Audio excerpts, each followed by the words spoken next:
Howdy everyone, welcome everyone to my prediction series for Super Smash Bros. For the Nintendo Switch, where I will be predicting many aspects of the new game, such as items, stages, characters, and even more. In today's video, I will be specifically talking about items, both returning and new. Keep in mind that I am not going to be covering all of the items, as that would take a very long time and would be pointless given how many of them are very likely to come back.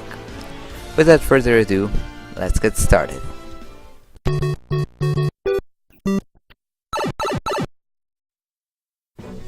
Items are a very cool feature that separates Smash Bros. From any conventional fighting game. Many people don't like them as they can make the game less balanced, but they're definitely fun to use with friends and when you're not taking the game too seriously. So when it comes to which ones will return, I expect all of the ones that were in Smash 4 to return, with the exception of one. That is the capsules. It was a very annoying item and provided an unfair advantage to anyone who got their hands on it. That's basically it. So for items from other games, such as Melee, Brawl, or the original, I think that the fan and red shell will appear again. It's kind of weird that the fan has been in every Smash Bros. Game, with the exception of 4. I know that you could very easily lock your opponent with it, but it was an item that had become a staple in the series. Then there's the red shell. It was such a cool counterpart to the green shell, and a whole lot more interesting too. I seriously have no idea why it was removed, but I'm hoping it makes some sort of return in the future. Those are pretty much the only items that I would like to see return. However, I am more interested to see which new ones will come.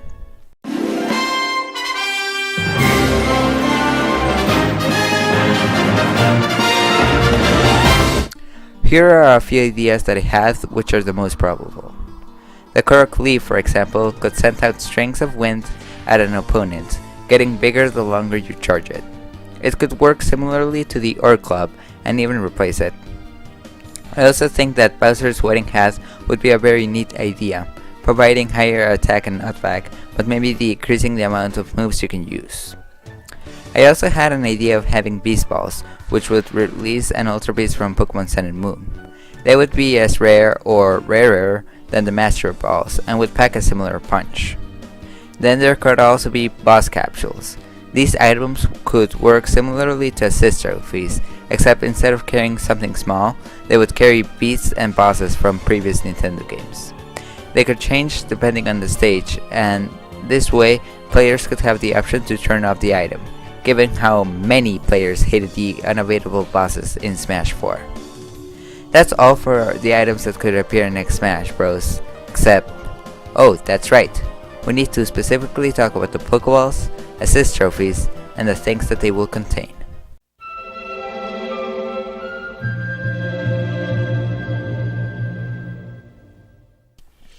Assist trophies have been one of the most interesting aspects about Smash.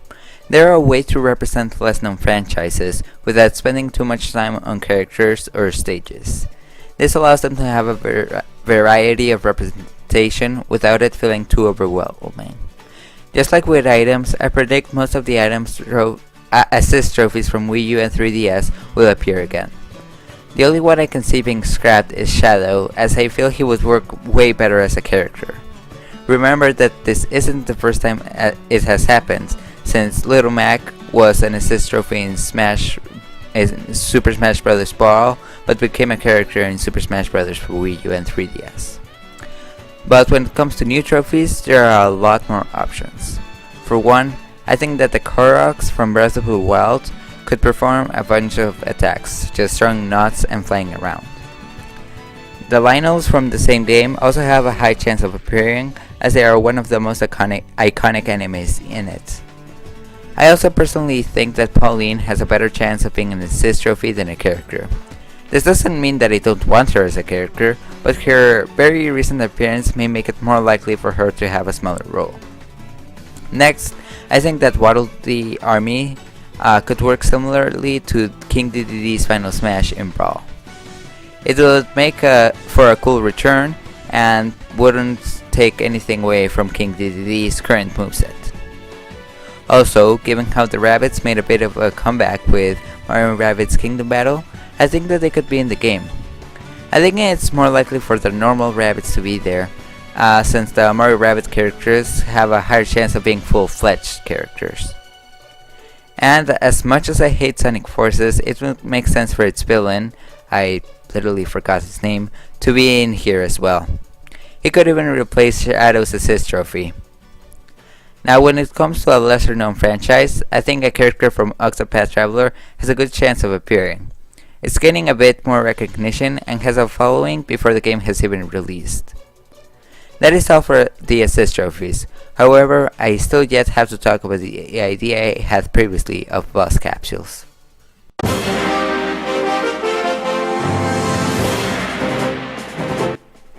I talked a bit about the function of boss capsules, which would work as bosses that appear in the stage and could be turned off in the items menu. Some of the bosses there could be previous ones, such as Ridley, Gallium, Metalface, Rayquaza, etc. However, I don't feel like Master Hand or Crazy Hand would be a good fit, as they are the main bosses of Classic mode. Some new ones that could appear from this would be the Hinox from Breath of the Wild, DJ Octavio from Splatoon, and Headlock from ARMS. They could each have different abilities, such as Headlock being able to cling onto players, and could maybe interact differently to characters from the same franchise. Then there's the ones that are less likely but would still be very cool, such as Lord of Lightning from Mario Odyssey, Calamity Ganon from Breath of the Wild, and Void Termina from Kirby Star Allies. All we have to do now is talk about Pokemon.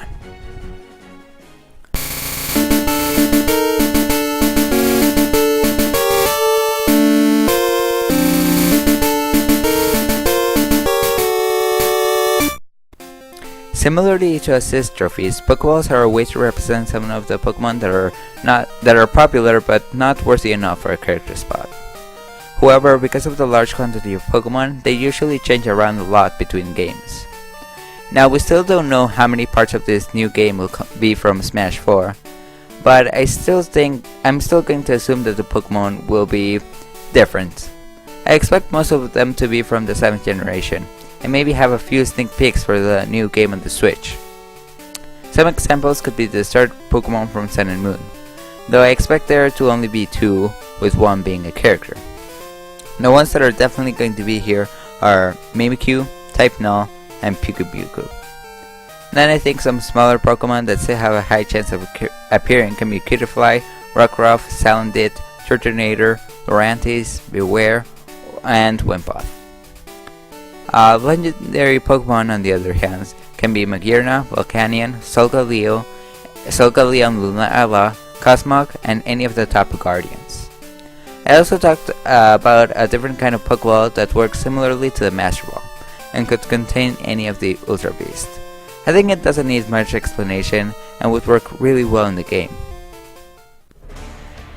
That's all the items that may appear in the next entry of Super Smash Bros. It took a while to make this video, but don't worry, as I will try to make one more part of this prediction series before E3. With that being said, I want to thank you for watching this video. This was the Great Hats, and I will see you in my next video. Goodbye!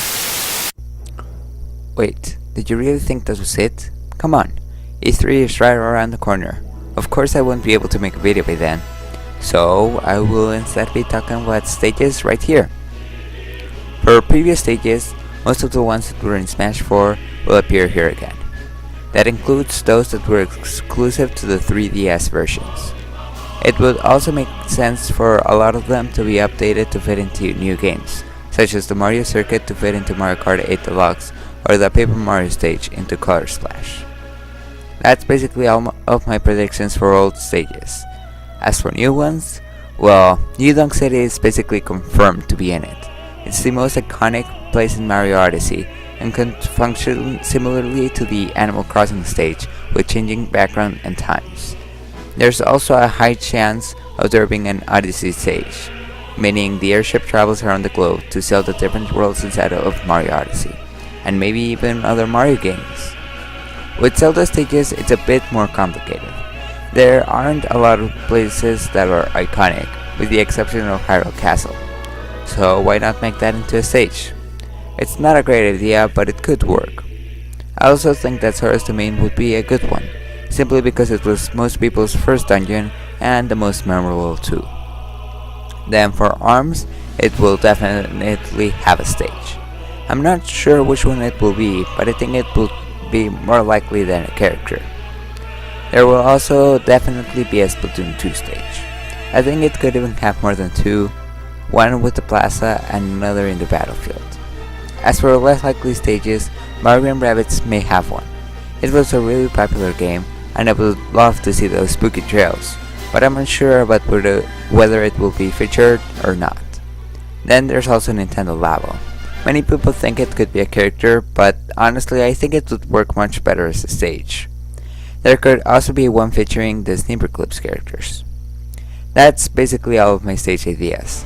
I know I forgot to mention Kirby and Xenoblade, but I don't know much about the recent games. And with that, I will say goodbye. Thank you for watching this prediction series, and I will see you after E3.